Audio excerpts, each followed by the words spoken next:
عورت یہ وہ ہستی ہے جسے اللہ نے محبت کا دوسرا نام بنایا۔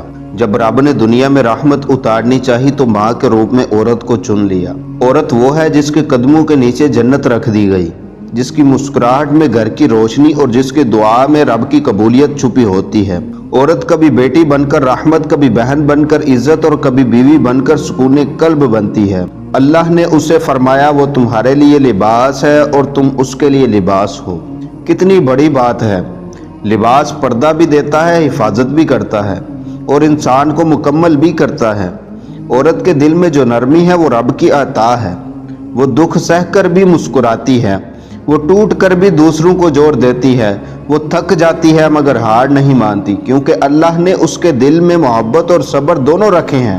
اگر کوئی عورت کے مقام کو سمجھنا چاہے تو رسول کریم علیہ الصلوۃ والسلام کا فرمان سن لے۔ عورتوں کے بارے میں اللہ سے ڈرو کیونکہ وہ نازک امانت ہیں۔ یہی تو عورت کی اصل عظمت ہے۔ رب کے نبی نے جس کی عزت کو عزت کہا، سلام اس عورت کو جو اپنے آنسو چھپا کر سب کی خوشیوں کا سبب بنتی ہے، جو رب کی رضا کے لیے رشتوں کو نبھاتی ہے اور جس کے وجود سے گھر میں برکت، محبت، سکون اور نور اترتا ہے۔ عورت سچ میں رب کی ایک انمول نعمت ہے۔